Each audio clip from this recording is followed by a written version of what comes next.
Everyone loves to listen to a good book, and there are so many wonderful ones to choose, so we decided to bring you this podcast of Stories Come to Life. Each episode features a story from either classic or modern literature, especially chosen to be interesting and exciting to hear. So sit back, relax, and listen to this story come to life.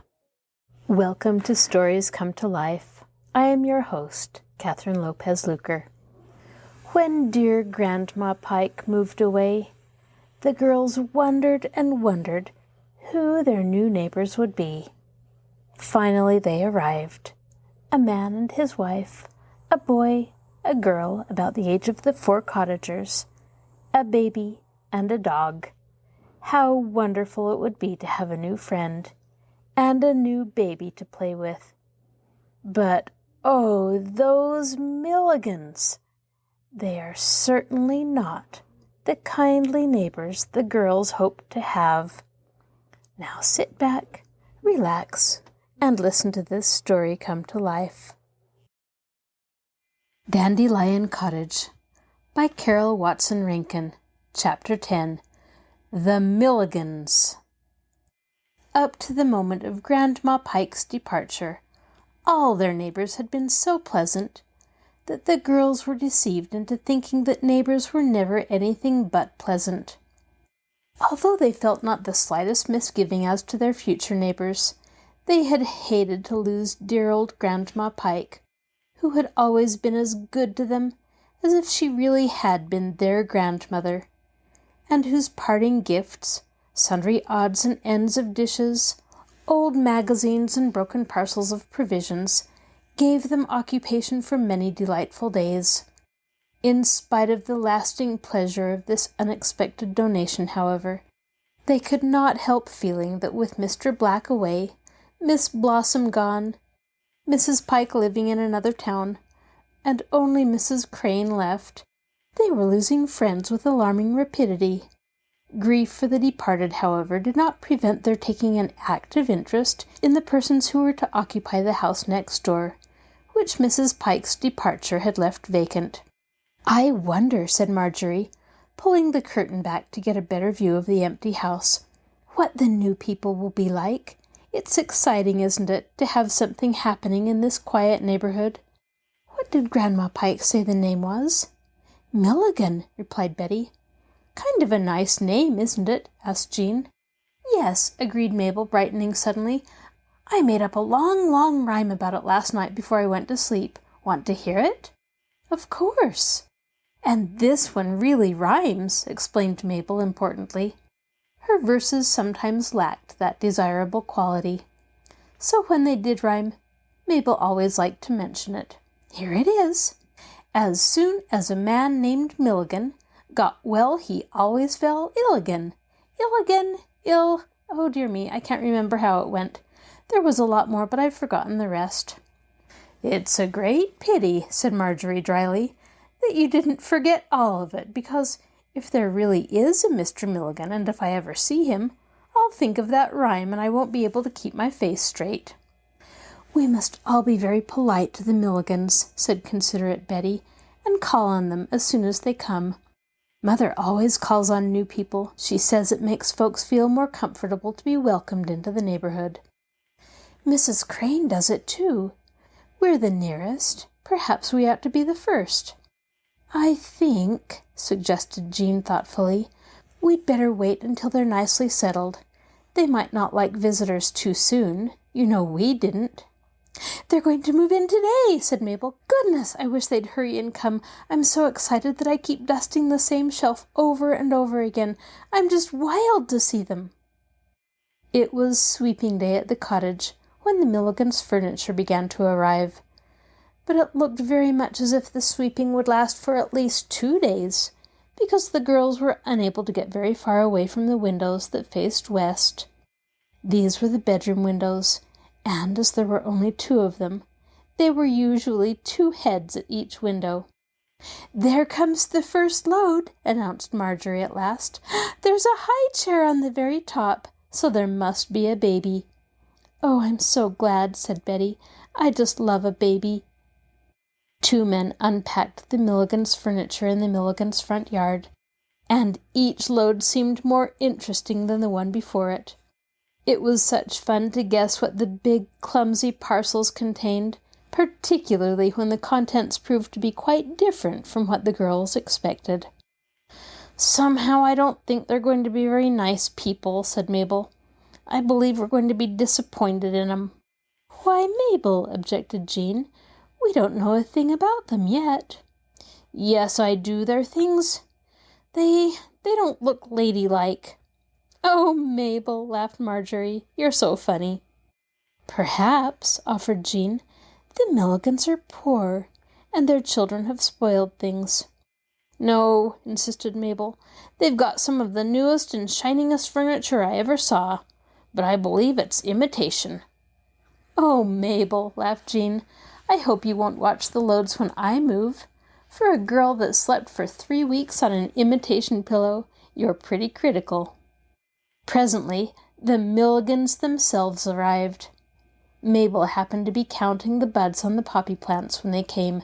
"Girls!" she cried, rushing into the cottage with the news. "They've come! I saw them all! There's a Mr. Milligan, a Mrs. Milligan, a girl, a boy, a baby, and a dog. The girl's the oldest. She's just about my size, my height, and she has straight, light hair. The baby walks, and none of them are so very good-looking." It did not take the newcomers long to discover that their next-door neighbors were 4 little girls. Mrs. Milligan found it out that very afternoon when she went to the back door to borrow some tea. Betty explained very politely that Dandelion Cottage was only a playhouse, and that their tea caddy contained nothing but glass beads. When Mrs. Milligan returned to her own house, she told her own family about it.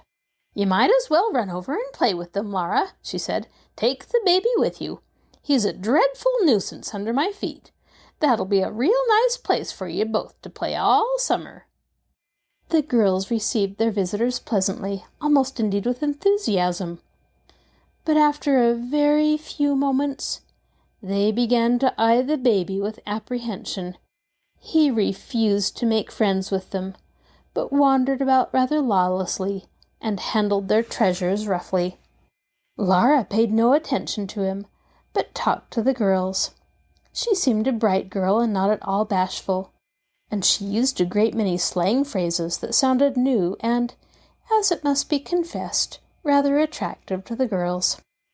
"Oh, land, yes," she said. "We came here from Chicago, where we had all kinds of money and clothes to burn. We lived in a beautiful flat.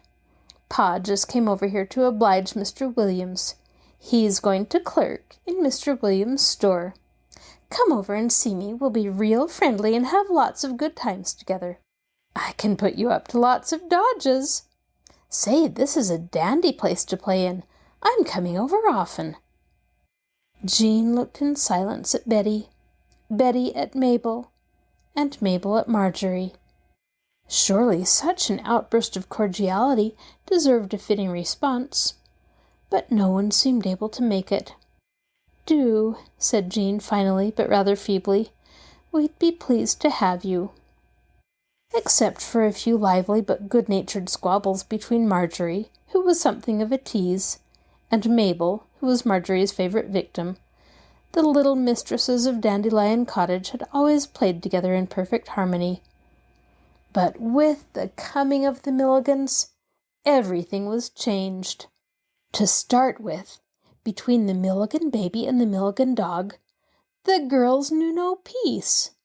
Mrs. Milligan was right when she said that the baby was a nuisance, for it would have been hard to find a more troublesome 3-year-old. He pulled down everything he could reach. He broke the girls' best dishes, wiped their precious petunia and the geraniums completely out of existence, and roared with a deep bass voice if anyone attempted to interfere with him. The dog carried mud into the neat little cottage, scratched up the garden, and growled if the girls tried to drive him out. "Well," said Mabel disconsolately, in one of those rare moments when the girls were alone, "I could stand the baby and the dog, but I can't stand Laura." "Laura certainly likes to boss," said Betty, who looked pale and worried. "I just don't see what we're going to do about it. I try to be nice to her, but I can't like her. Mother says we must be polite to her, but I don't believe Mother knows just what a queer girl she is. You see, she's always as quiet as can be when there are grown people around." "Yes," agreed Mabel. "Her company manners are so much properer than mine that Mother says she wishes I were more like her." "Well," said Marjorie uncompromisingly, "I'm mighty glad you're not. Your manners aren't particularly good, but you haven't two sets. I think Laura's the most disagreeable girl I ever knew. Just as she fools you into almost liking her, she turns around and scratches you." "Perhaps," said Jean, "if her people were nicer. By the way, Mother says that after this we need to keep the windows shut while Mr. Milligan is splitting wood in the backyard, so we can't hear the awful things he says. And that if we hear Mr. and Mrs. Milligan quarreling again, we mustn't listen." "Listen!" exclaimed Mabel. "We don't need to listen. Their voices keep getting louder and louder until it seems as if they were right in this house." "Of course," said Marjorie, "it can't be pleasant for Laura at home. But, dear me, it isn't pleasant for us with her over here." Badly brought up Laura was certainly not a pleasant playmate. She wanted to lead in everything, and was amiable only when she was having her own way. She was not satisfied with the way the cottage was arranged, but rearranged it to suit herself. She told the girls that their garments were countrified, and laughed scornfully at Betty's boyish frocks and heavy shoes. She ridiculed rotund Mabel for being fat, and said that Marjorie's nose turned up, and that Jean's rather large mouth was a good opening for a young dentist. Before the first week was fairly over, the four girls, who had lived so happily before her arrival, were grieved, indignant, or downright angry 3/4 of the time. Laura had one habit that annoyed the girls excessively, although at first they had found it rather amusing. Later, however, owing perhaps to the certain rasping quality in Laura's voice, it grew very tiresome. She transposed the initials of their names. For instance, Betty Tucker became Teddy Bucker. Jeanie Mapes became Meanie Japes, while Mabel became Babel Mennett. It was particularly distressing to have Laura speak familiarly, in her sharp, half-scornful tones, of their dear departed Miss Blossom, whose name was Gertrude, as Bertie Glossom. Mr. Peter Black, of course, became Beater Plack, and Mrs. Bartholomew Crane was Mrs. Cartholomew Brain to lawless young Laura. "I don't think it's exactly respectful to do that to grown-up people's names," protested Betty one day. "Oh, pooh!" said Laura. "Mrs. Cartholomew Brain just looks like an old wash-tub, she's so fat. Who'd be respectful to a wash-tub? Ha! There goes Dr. Ducker. Teddy Bucker. Ha! I'd hate to be a parson's daughter. They're always as poor as church mice. What did you say your mother's first name is?" "I didn't say, and I'm not going to," returned Betty. "Well, anyhow, her bonnet went out of style 4 years ago. I should think the parish should take up a subscription and get her a new one." "I wish, Laura," said exasperated Jean another day, "that you wouldn't meddle with our things. This bedroom is mine and Betty's, and the other one is Mabel's and Marjorie's. We wouldn't think of looking into each other's private treasure boxes, and I've seen you open mine 6 times this week. The things are all keepsakes, and I'd rather not have them handled." "Ha! I guess I'll handle 'em if I want to. My mother can't keep me out of her bureau drawers, and I don't think you're so very much smarter." A day or two later, the girls of Dandelion Cottage were invited to a party in another portion of the town. The invitations were left at their own cottage door, and the delighted girls began at once to make plans for the party. "Let's carry our new handkerchiefs," suggested Jean, going to her treasure box. "I believe I'll take mine home with me. I dreamed last night that the cottage was on fire and that mine got burned. Besides, I'll have to get dressed at home for the party, and it would be handier to have it there." "I guess I will, too," said Betty. "Great idea," said Marjorie, taking her own box from its shelf. "I should never have thought of anything so bright. Let's all write to Miss Blossom and tell her that we carried our— Why, mine isn't in my box." "Neither's mine," cried Mabel, who had turned quite pale at the discovery. "It was there this morning. Girls, did any of you touch our handkerchiefs?" "Of course we didn't," said Jean. "See, here's mine with J on it. And there are no others in my box." "Of course not," echoed Laura. "Mine's here all right," said Betty, who had been struggling with her box, which opened hard. "Are you sure you left them in your boxes?" "Certain sure," replied Mabel. "I saw it this morning." "And so did I see mine," asserted Marjorie. "After I'd shown it to Auntie Jane, I brought it to put in my treasure box." "Laura," asked Jean, "was Marjorie's handkerchief in her box when you looked in it this morning? I heard the cover make that funny little clicking noise that it always makes, and just a minute afterward you came out of her room." I don't know," stammered Laura. "I didn't see it. I never touched your old box. If you say I did, I'll go right home and tell my mother you called me a thief. I'm going now anyway." The girls were in the dining room, just outside of the back bedroom door. As Laura was brushing past Jean, the opening of the new girl's blouse caught in such a fashion on the corner of the sideboard that the garment, which fastened in the front, came unbuttoned from top to bottom. From its bulging front dropped Betty's bead chain, various articles of doll's clothing, and the 2 missing handkerchiefs. "They're mine!" cried Laura, making a dive for the things. "They're not any such thing," cried indignant Jean.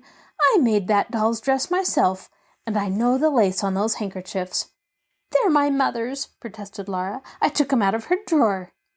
"No, they're not," contradicted Mabel, prying Laura's fingers apart and forcing her to drop one of the crumpled handkerchiefs. "Look at that monogram, M.B. for Mabel Bennet." "It's no such thing," lied Laura stoutly. "It stands for Bertha Milligan, and that's my mother's name." "Give me that other handkerchief this instant," demanded Jean, giving Laura a slight shake. "If you don't, we'll take it away from you." "Take the old rag, then," said Laura. "My mother gives away better handkerchiefs than these to beggars. I just took 'em anyway to scare Varjory Mayle and Babel Minnet, the silly babies." After this enlightening experience, the girls never for a moment left their unwelcome visitor alone in any of the rooms of Dandelion Cottage. They stood her for almost a week longer, principally because there seemed to be no way of getting rid of her. Mabel indeed had several lively quarrels with her during that time, because quick-tempered Mabel, always strictly truthful herself, could not tolerate deceit in anyone else, and she had, of course, lost all faith in Laura. The end came suddenly one Friday afternoon. Miss Blossom had sent to the girls by mail a photograph of her own charming self, and nothing that the cottage contained was more precious. After one of the usual tiffs with Mabel, high-handed Laura spitefully scratched a disfiguring mustache right across the beautiful face, ruining the priceless treasure beyond repair. Even Laura looked slightly dismayed at the result of her spiteful work. The others for a moment were too horror-stricken for words. Then Mabel, with blazing eyes, sprang to her feet and flung the cottage door wide open. "You go home, Laura Milligan," she cried. "Don't you ever dare to come inside this house again." "Yes, go," cried mild Betty, for once thoroughly roused. "We've tried to be nice to you, and there hasn't been a single day that you haven't been rude and horrid. Go home this minute. We're done with you." "I won't go till I'm good and ready," retorted Laura, tearing the disfigured photograph in two and scornfully tossing the pieces into a corner. "Such a fuss about a skinny old maid's picture." "You shan't stay one instant longer," cried indignant Jean, stepping determinedly behind Lara, placing her hands on the girl's shoulders, and making a sudden run for the door. "There! You're out! Don't you ever attempt to come in again!" Betty, grasping the situation and the Milligan baby at the very same time, promptly set the boy outside. She had handled him with the utmost gentleness, but he always roared if anyone touched him, and he roared now. "Yah, yah, yah!" yelled Lara. "I'll tell my mother you pinched him. Slapped him, too." "Sapped him, too," wailed the baby. "Well," said Jean, turning the key in the lock, "we'll just have to keep the door locked after this. Mercy! I never behaved so dreadfully to anybody before, and I hope I'll never have to again." Chapter 11. An Embarrassing Visitor. Up to the time of the unpleasantness with Lara, the girls had unlocked the cottage in the morning, and had left it unlocked until they were ready to go home at night, for the girls spent all of their waking hours at Dandelion Cottage. Betty, indeed, had the care of the youngest 2 Tucker babies, but they were good little creatures, and when the girls played with their dolls, they were glad to include the 2 placid babies, just as if they too were dolls. The littlest baby in particular made a remarkably comfortable plaything, for it was all one to him, whether he slept in Jean's biggest doll cradle or in the middle of the dining-room table, as long as he was permitted to sleep 16 hours of the 24. When he wasn't asleep, he sucked his thumb contentedly, crowed happily on one of the cottage beds, or rolled cheerfully about on the clean cottage floor. The older baby, too, obligingly stayed wherever the girls happened to put him. After this experience with the Tucker infants, the Milligan baby had proved a great disappointment to the girls, for they had hoped to use him, too, as an animated doll. But he had refused steadfastly to make friends, even with Betty, whose ways with babies was something beautiful to see. The girls were all required to do their own mending, but they found it no hardship to do their darning on their own doorstep on sunny days, or around the dining-room table if the north wind happened to be blowing, for they always had so many interesting things to talk about. During the daytime, the cottage was never left entirely alone. It was occupied even at meal times, because the 4 families dined and supped at different hours. For instance, Marjorie's Auntie Jane always liked her tea at 5:30, but Jean's people did not dine until 7. Owing to the impossibility of capturing all the boys at one time, supper at the Tucker house was a movable feast, so Betty usually ate whenever she found it most convenient. As for Mabel, it is doubtful if she knew the exact hours for meals at the Bennet house, because she was invariably late. After the handkerchief episode, the girls planned that one or another of them should always be in the cottage from the time that it was opened in the morning until it was again locked for the night. The morning after the later quarrel, however, the girls met by previous arrangement on Mabel's doorstep. They went in a body to the cottage, and after they were all inside, carefully locked the door. "We'll be on the safe side anyway," said Jean, "though I shouldn't think that Lara would ever want to come near the place again."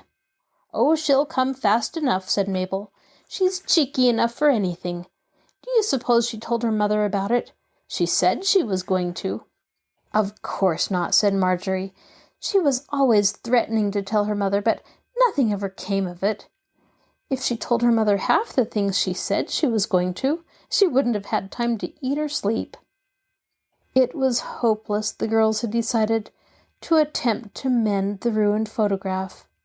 So, at Betty's suggestion, they had sorrowfully cut it into 4 pieces of equal size, which they divided between them. They had just laid the precious fragments tenderly away in their treasure boxes when the doorbell rang with such a loud, prolonged, jangling peal that everybody jumped. "Lara!" exclaimed the 4 girls. No, said Jean, cautiously drawing back the curtain of the front window and peeping out. It's Mrs. Milligan. Goodness, whispered Marjorie. There's no knowing what Lara told her. She never did tell anything straight. Let's keep still, said Mabel. Perhaps she'll think there's nobody home. No hope of that, said Jean. She saw us come in, but, she can't hurt us anyway. No, said Marjorie. What's the use of being afraid? We didn't do anything to be ashamed of. Auntie Jane says we should have turned Lara out the day she took the handkerchiefs. I'm not exactly afraid, said Betty, but I don't like Mrs. Milligan.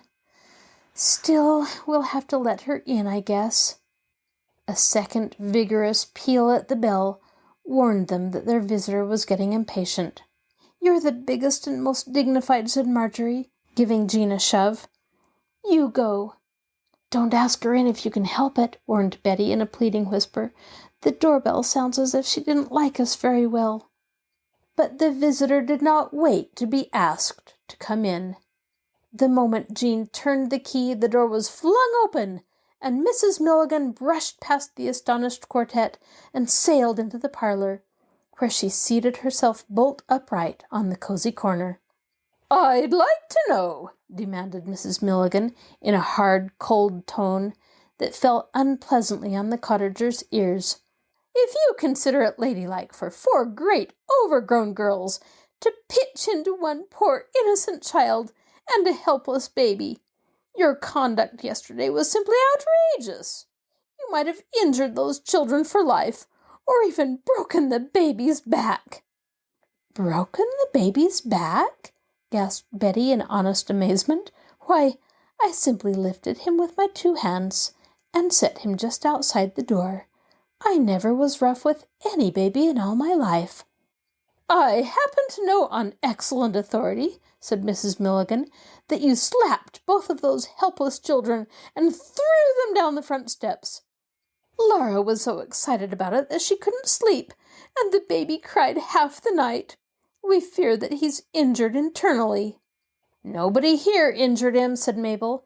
He always cries all the time anyhow. We did put them out for a very good reason, said Jean, speaking as respectfully as she could. But we certainly didn't hurt either of them. I'm sorry if the baby isn't well, but I know it isn't our fault. Lara walked down the stairs, said Betty, and the baby turned over and slid down on his stomach, the way he always does. I should think that a minister's daughter, said Mrs. Milligan, with a withering glance at poor shrinking Betty, would scorn to tell such lies. Betty, who had never before been accused of untruthfulness, looked the picture of conscious guilt. A tide of crimson flooded her cheeks, and she fingered the buttons on her blouse nervously. She was too dumbfounded to speak in her own defense. Mabel, however, was only too ready. Betty never told a lie in her life, cried the indignant little girl. It was your own Lara that told stories if anybody did, and I guess somebody did all right. Lara never tells the truth. She doesn't know how to. I have implicit confidence in Lara, returned Mrs. Milligan, frowning at Mabel. I believe every word she says. Well, retorted dauntless Mabel, that's more than the rest of us do. We kept count one day, and she told 72 fibs that we know of. Oh, Mabel, do hush, pleaded scandalized Betty. Hush nothing, said Mabel, not to be deterred. I'm only telling the truth. Lara took our handkerchiefs and then fibbed about it, and we've missed a dozen things since that she probably carried off, and— Mabel, warned Jean, pressing her hand over Mabel's too reckless lips. Don't you know that we decided not to say a word about those other things? They didn't amount to anything, and we'd rather have peace than to make a fuss about them. I can see very plainly, said Mrs. Milligan, with cold disapproval, that you're not at all the proper sort of children for my little Lara to play with. I forbid you to speak to her again. I don't care to have her associate with you. I can believe all she says about you, for I've never been treated so rudely in my life. Apologize, Mabel, whispered Jean, whose arm was still about the younger girl's neck. If I was rude, said candid Mabel, I beg your pardon. I didn't mean to be impolite, but every word I said about Laura was true." "I shall not accept your apology," said Mrs. Milligan, rising to depart, "until you've sent a written apology to Laura, and have retracted everything you've said about her besides." "It'll never be apologized then," said the quick-tempered Mabel, "for we haven't done anything to apologize for." "No, Mrs. Milligan," said Jean, in her even, pleasant voice. "No apology to Laura can ever come from us. We stood her just as long as we could, and then we turned her out just as kindly as anyone could have done it. I told Mother all about it last night, and she agreed that there wasn't anything else we could have done." "So did Mamma," said Betty. "So did Auntie Jane." "Well," said Mrs. Milligan, pausing on the porch, "I'd thank you, young gossips, to keep your tongues and your hands off my children in the future." Jean closed the door, and the four girls looked at each other in silence. None of their own relatives were at all like Mrs. Milligan, and they didn't know just what to make of their unpleasant experience.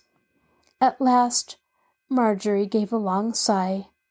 "Well," she said, "I came awfully near telling her when she forbade our playing with Laura that my Auntie Jane has forbidden me to even speak to her poor abused Laura." "As for me," said Mabel with lofty scorn, "I don't need to be forbidden." "Come on, girls," said Jean. "I'm sorry it had to happen, but I'm glad the matter's ended. Let's not talk about it any more. Let's have one of our good old happy days, the kind we had before Laura came."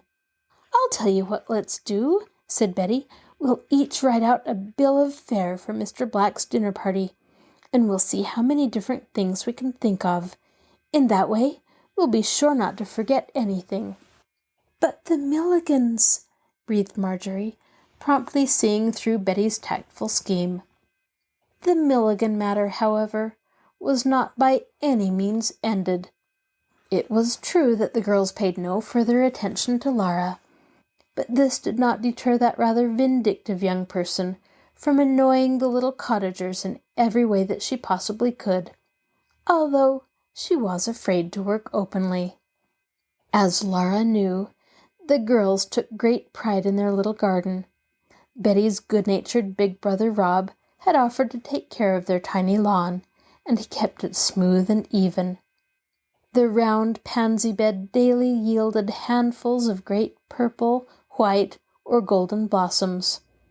The thrifty nasturtiums were beginning to bloom with creditable freedom, and many of the different, prettily foliaged little plants in the long bed near the Milligans' fence were opening their first curious, many-colored flowers.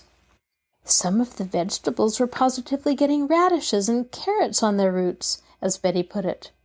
The pride of the vegetable garden, however, was a huge, rampant vine that threatened to take possession of the entire yard. There was just the one plant. No one knew where the seed came from, or how it had managed to get itself planted.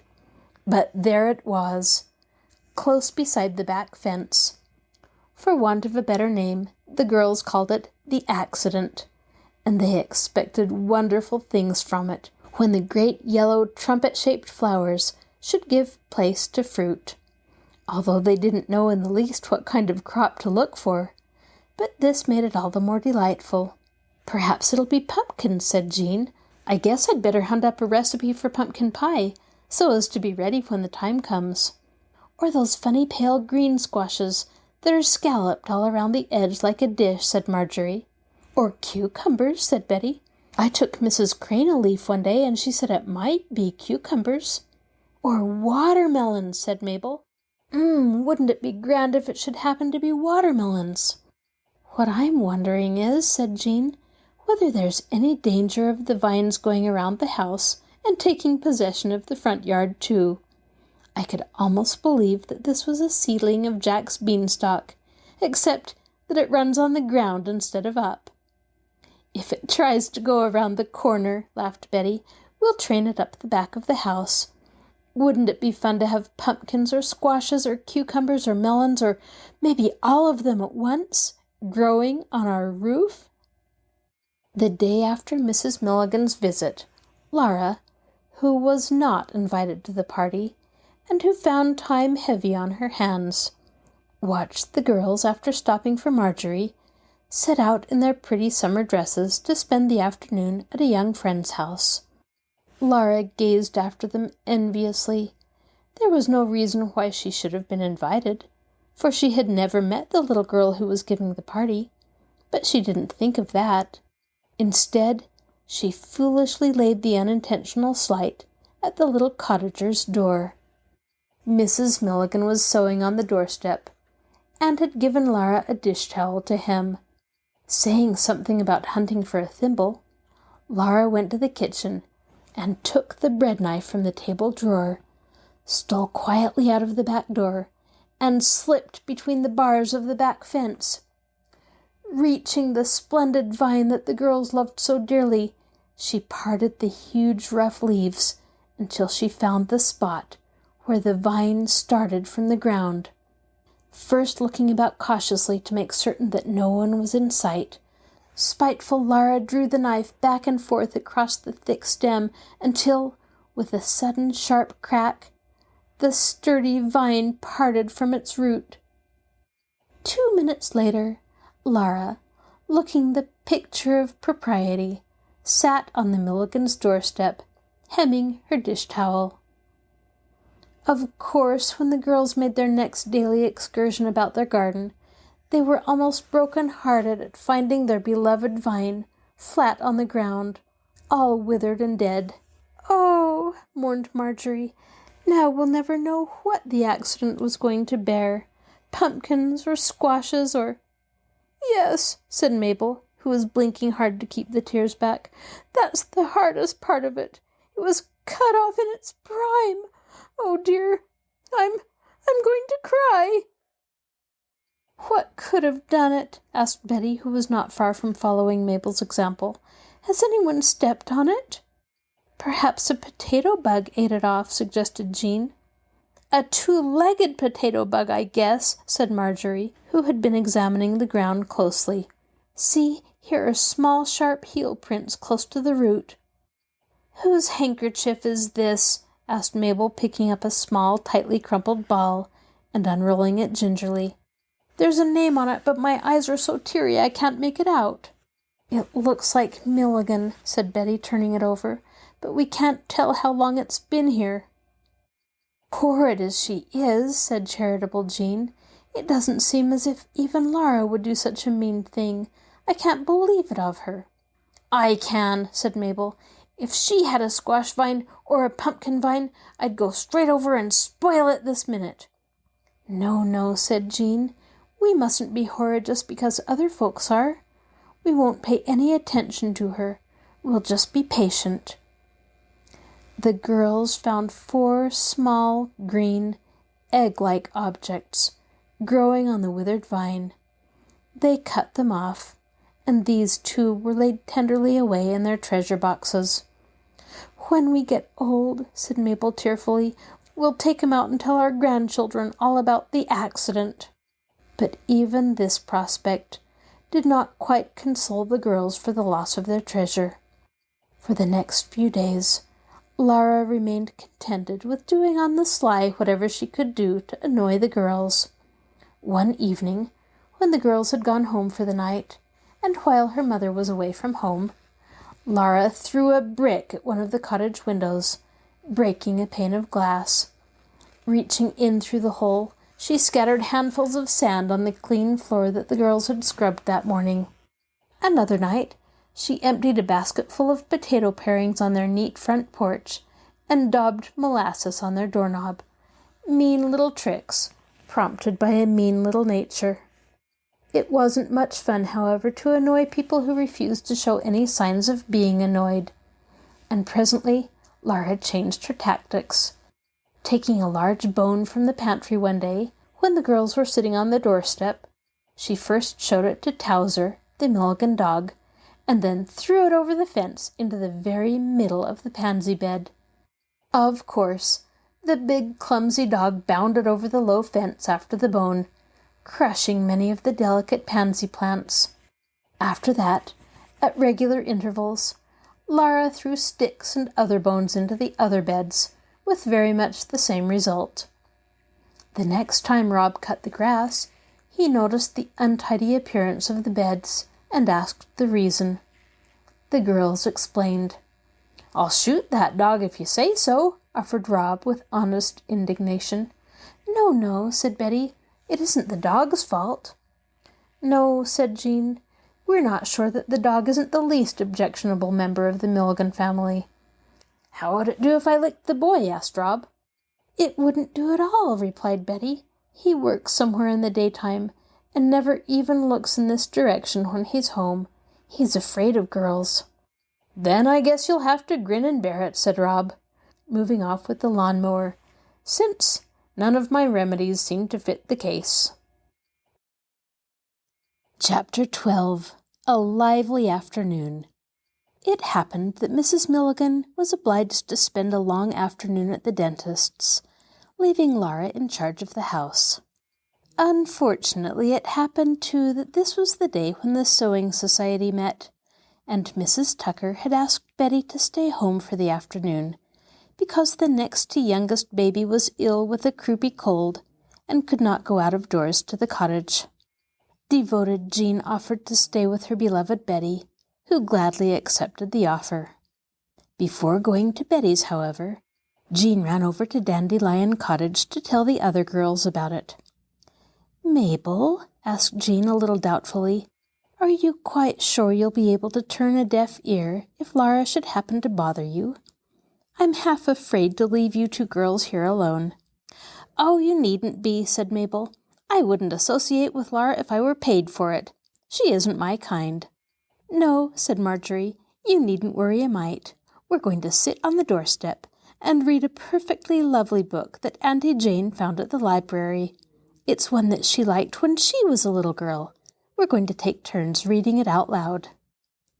"Well, that certainly ought to keep you out of mischief. You'll be safe enough if you stick to your book. If anything should happen, just remember that I'm at Betty's." "Yes, Grandma," said Marjorie, with a comical grimace. Jean laughed, ran around the house, and squeezed through the hole in the back fence. Half an hour later, lonely Lara, discovering the girls on their doorstep, amused herself by sicking the dog at them. Towser, however, merely growled lazily for a few moments, and then went to sleep in the sunshine. He, at least, cherished no particular grudge against the girls, and probably by that time he recognized them as neighbors. Then Lara perched herself on one of the square posts of the dividing fence and began to sing, in her high, rasping, non-musical, exasperating voice, a song that was almost too personal to be pleasant. It had taken Lara almost 2 hours to compose it, some days before, and fully another hour to commit it to memory. But she sang it now in an offhand, haphazard way that led the girls to suppose that she was making it up as she went along. It ran thus: "There's a lanky girl named Jean, who's altogether too lean. Her mouth is too big, and she wears a wig, and her eyes are bright sea green." Of course, it was impossible to read even a thrillingly interesting book with rude Lara making such a disturbance. If the girls had been wise, they would have gone into the house and closed the door, leaving Lara without an audience. But they were not wise, and they were curious. They couldn't help waiting to hear what Lara was going to sing about the rest of them. And they did not need to wait long. Lara promptly obliged them with the second verse. "There's another named Marjorie Vale, who's about the size of a snail. Her teeth are light blue, she hasn't but two, and her hair is much too pale." Lara had, in several instances, sacrificed truth for the sake of rhyme, but enough remained to injure the vanity of the subjects of her song very sharply. Marjorie breathed quickly for a moment, and flushed pink, but gave no audible sign that she had heard. Lara, somewhat disappointed, proceeded. "There's a silly young lass called Bet, thinks she's everybody's sweet pet. She slapped my brother, fibbed to my mother. I know what she's going to get. Mabel snorted indignantly over this injustice to her beloved Betty and started to rise. But Marjorie promptly seized her skirt and dragged her down. Lara, however, saw the movement and was correspondingly elated. It showed in her voice. But the worst of the lot is Mabel. She eats all the pie she is able. She's round as a ball, has no waist at all, and her manners are bad at the table. Marjorie giggled. She had no thought of being disloyal, but this verse was certainly a close fit. You just let me go, muttered Mabel, crimson with resentment, and struggling to break away from Marjorie's restraining hand. I'll push her off that post. Hush, said diplomatic Marjorie. Perhaps there's more to the song. But there wasn't. Lara began again at the beginning and sang all the verses again, giving particular emphasis to the ones concerning Mabel and Marjorie. This, of course, grew decidedly monotonous. The girls got tired of the constant repetition of the silly song long before Lara did. There was something about the song, too, that caught and held their attention. Irresistibly attracted, held by an exasperating fascination, neither girl could help waiting for her own special verse. But while this was going on, Mabel, with a finger in the ear nearest Lara, was industriously scribbling something on a scrap of paper. As everybody knows, the poetic muse doesn't always work when it's most needed, and Mabel was sadly handicapped at that moment. She was not satisfied with her hasty scrawl, but in the circumstance, it was the best she could do. Suddenly, before Marjorie realized what was about to happen, Mabel was shouting back, to an air quite as objectionable as the one Lara was singing. There's a very rude girl named Lara, whose ways fill all with horror. She's all the things she says we are. All know this to their sorrow. Yeah, retorted quick-witted Lara. There isn't a rhyme in your old song. If I couldn't rhyme better than that, I'd learn how. Come over and I'll teach you. For an instant, Mabel looked decidedly crushed. No poet likes her rhymes disparaged. Lara, noting Mabel's crestfallen attitude, went into gales of mocking laughter, and when Mabel looked at Marjorie for sympathy, Marjorie's face was wreathed in smiles. It was too much. Mabel hated to be laughed at. I can rhyme, cried Mabel, springing to her feet and giving vent to all her grievances at once. My table manners are good. I'm not fat. I've got just as much waist as you have. You've got more, shrieked delighted Lara. Faithless Marjorie, struck by this indubitable truth, laughed outright. You can't make flower chains, sputtered Mabel, trying hard to find something crushing to say. You can't make pancakes. You can't drive nails. Yeah, retorted Lara, who was right in her element. You can't throw straight. Neither can you. I can. If I could find anything to throw, I'd prove it. Just at this unfortunate moment, a grocery store man arrived at the Milligan house with a basketful of beautiful scarlet tomatoes. In another second, Lara, anxious to prove her ability, had jumped from the fence, seized the basket, and with unerring aim was delightedly pelting her astonished enemy with the gorgeous fruit. Mabel caught one full in the chest, and as she turned to flee, another landed square in the middle of her light blue gingham back. Marjorie's shoulder stopped a third before the girls retreated to the house, leaving Lara, a picturesque figure on the high post, shouting derisively, Proved it, didn't I? Ha, ha, ha, I proved it. Marjorie, pleading that discretion was the better part of valor, begged Mabel to stay indoors. But Mabel, who had received, and undoubtedly deserved, the worst of the encounter, was for instant revenge. Rushing to the kitchen, she seized the pan of hard little green apples that Grandma Pike had bequeathed the girls, and flew with them to the porch.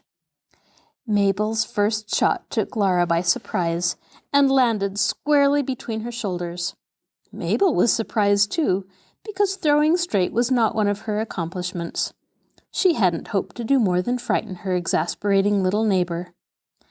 Elated by this success, Mabel threw her second apple, which, alas, flew wide of its mark, and caught poor, unprepared Mr. Milligan, who was coming in at his own gate, just under the jaw, striking it in such a fashion that it made the astonished man suddenly bite his tongue. Nobody likes to bite his tongue. Naturally, Mr. Milligan was indignant. Indeed, he had every reason to be, for Mabel's conduct was disgraceful, and the little apple was very hard. Entirely overlooking the fact that Laura, who had failed to notice her father's untimely arrival, was still vigorously pelting Mabel, who stood as if petrified on the cottage steps, and was making no effort to dodge the flying scarlet fruit, Mr. Milligan shouted, "Look here, you imps! I'll see that you're turned out of that cottage for this outrage. We've stood just about enough abuse from you. I don't intend to put up with any more of it." Then, suddenly discovering what Laura, who had turned around in dismay at the sound of her father's voice, was doing, angry Mr. Milligan dragged his suddenly crestfallen daughter from the fence, boxed her ears soundly, and carried what was left of the tomatoes into the house. For that particular basket of fruit had been sent from very far south, and express charges had swelled the price of the unseasonable dainty to a very considerable sum. Marjorie, in the cottage kitchen, was alternately scolding and laughing at woebegone Mabel, when Jean and Betty, released from their charge, ran back to Dandelion Cottage. Mabel, crying with indignation, sat on the kitchen stove, rubbing her eyes with a pair of grimy fists. Mabel's hands were always gathering dust. "Oh, Mabel, how could you?" groaned Jean, when Marjorie had told the afternoon's story. "I'll never dare to leave you here again without some sensible person to look after you. Don't you see you've been almost, yes, quite, as bad as Laura?" "I don't care," sobbed unrepentant Mabel. "If you'd heard those verses, and Marjorie laughed at me." "I couldn't help it," giggled Marjorie, who was perched on the corner of the kitchen table. "But surely," reproached gentle-mannered Jean, "it wasn't necessary to throw things." "I guess," said Mabel, sitting up suddenly very straight, and disclosing a puffy, tear-stained countenance that moved Marjorie to fresh giggles. "If you'd felt those icy-cold tomatoes go plump in your eye and every place on your newest dress, you'd have been pretty mad, too. Look at me. I was too surprised to move after I'd hit Mr. Milligan. I never saw him coming at all, and I guess every tomato Laura threw hit me someplace." "Yes," confirmed Marjorie. "I'll say that much for Laura. She certainly can throw straighter than anyone I know." Jean, still worried and disapproving, could not help laughing, for Laura's plump target showed only too good evidence of Laura's skill. Mabel's new light blue gingham showed a round scarlet spot where each juicy missile had landed. And besides this, there were wide muddy circles where her tears had left high-water marks about each eye. "But dear me," said Jean, growing sober again, "think how low down and horrid it will sound when we tell about it at home. Suppose it should get into the papers. Apples and tomatoes. If boys had done it, it would have sounded bad enough. But for girls to do such a thing, oh dear, I do wish I'd been here to stop it." "To stop the tomatoes, you mean," said Mabel. "You couldn't have stopped anything else, for I just had to do something or bust. I've felt all the week just like something sizzling in a bottle and waiting to have the cork pulled. I'll never be able to do my suffering in silence the way you and Betty do. Oh, girls, I feel just loads better." "Well, you may feel better," said irrepressible Marjorie, "but you certainly look a lot worse. With those muddy rings on your face, you look just like a little owl that isn't very wise." "Oh, dear," mourned Betty. "If Miss Blossom had only stayed, we wouldn't have had all this trouble with those people." "No," said Marjorie shrewdly. "Miss Blossom would have probably made Lara over into a very good imitation of an honest citizen. I don't think, though, that even Miss Blossom could make Lara into anything more than an imitation, because she's Lara. It's different with Mabel." Mabel looked up expectantly, and Marjorie, who was in a teasing mood, continued. "Yes," she said encouragingly, "Miss Blossom might have succeeded in making a nice, polite girl out of Mabel, if she'd only had time." "How much time?" demanded Mabel, with sudden suspicion. "Oh, about 1,000 years," replied Marjorie, skipping prudently behind tall Jean.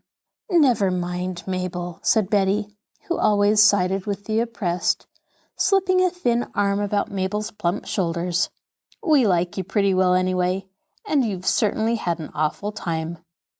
"Do you think," asked Mabel with sudden concern, "that Mr. Milligan could get us turned out of the cottage? You know he threatened to." "No," said Betty. "The cottage is church property, and no one could do anything about it with Mr. Black away, because he's the senior warden. Father said only this morning that there was all sorts of church business waiting for him." "Well," said Mabel with a sigh of relief, "Mr. Black wouldn't turn us out, so we're perfectly safe. I guess I'll go out on the porch and sing my Milligan song again." "I guess you won't," said Jean. "There's a very good tub in the Bennett house, and I'd advise you to go home and take a bath in it. You look as if you needed 2 baths and a shampoo. Besides, it's almost supper time." Lara's version of the story, unfortunately, differed materially from the truth. There was no gainsaying the tomatoes. Mr. Milligan had seen those with his own eyes. But Lara claimed that she had been compelled to use those expensive vegetables as a means of self-defense. According to Lara, whose imagination was as well trained as her arm, she had been the innocent victim of all sorts of persecution at the hands of the 4 girls. They had called her a thief, and had not only insulted her but all the other Milligans. Mabel, she declared, had opened hostilities that afternoon by throwing stones, and poor abused Lara had only used the tomatoes as a last resort. The apple that struck Mr. Milligan was, she maintained, the very last of about 4 dozen. Had the Milligans not been prejudiced, they might easily have learned how far from the truth this assertion was, for the porch of Dandelion Cottage was still bespattered with tomatoes, whereas in the Milligan yard there were no traces of the recent encounter. This, to be sure, was no particular credit to Mabel, for there might have been, had Mr. Milligan delayed his coming by a very few minutes, since Mabel's pan still contained 7 hard little apples, and Mabel still longed to use them. The Milligans, however, were prejudiced. Although Lara was often rude and disagreeable at home, she was the only little girl the Milligans had. In any quarrel with outsiders, they naturally sided with their own flesh and blood, and in spite of the tomatoes, they did so now. In her mother, Lara found a staunch champion. "I won't have those stuck-up little imps there another week," said Mrs. Milligan. "If you don't see that they're turned out, James, I will." "They stick their tongues out at me every time they see me," fibbed Lara, whose own tongue was the only one that had been used for sticking-out purposes. "They said Ma was no lady, and—" "I'm going to complain of them this very night," said Mrs. Milligan, with quick resentment. "I'll show 'em whether I'm a lady or not." "Who'll you complain to?" asked Lara hopefully. "The church warden, of course. These cottages both belong to the church." "Mr. Black is the girl's best friend," said Lara. "He wouldn't believe anything against them. Besides, he's away." "Mr. Downing isn't," said Mr. Milligan. "I paid him the rent last week. We'll threaten to leave if he doesn't turn them out. He's a sharp businessman, and he wouldn't lose the rent of this house for the sake of letting a lot of children use that cottage. I'll see him tomorrow." No, said Mrs. Milligan, just leave the matter to me. I'll talk to Mr. Downing. Suit yourself, said Mr. Milligan, glad, perhaps, to shirk a disagreeable task. After supper that evening, Mrs. Milligan put on her best hat and went to Mr. Downing's house, which was only about 3 blocks from her own. The evening was warm, and she found Mr. and Mrs. Downing seated on their front porch. Mrs. Milligan accepted their invitation to take a chair, and began at once to explain the reason for her visit. The angry woman's tale lost nothing in the telling. Indeed, it was not hard to discover how Laura came by her habit of exaggerating. When Mrs. Milligan went home half an hour later, Mr. Downing was convinced that the church property was in dangerous hands. He couldn't see what Mr. Black had been thinking of, to allow careless, impudent children who played with matches, drove nails in the cottage plaster, and insulted innocent neighbors to occupy Dandelion Cottage. Somehow, said Mrs. Downing, when the visitor had departed, I don't like that woman. She isn't quite a lady. Nonsense, my dear, said Mr. Downing. If only half the things she hints at are true, there would be reason enough for closing the cottage. The place itself doesn't amount to much, I've been told, but a fire started there would damage thousands of dollars worth of property.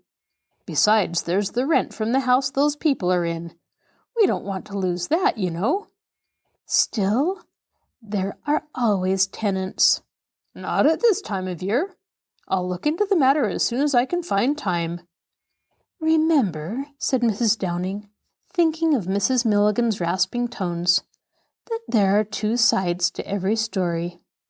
My dear, said Mr. Downing complacently, I shall listen with the strictest impartiality to both sides. This is your host, Kathryn Lopez Luker. Thank you for joining us for this episode of Stories Come to Life. Be sure to join us next time when we continue to listen to Dandelion Cottage. I'd love to hear from you, so please send an email to me at kluker@marshallpl.org. I'll talk to you again soon.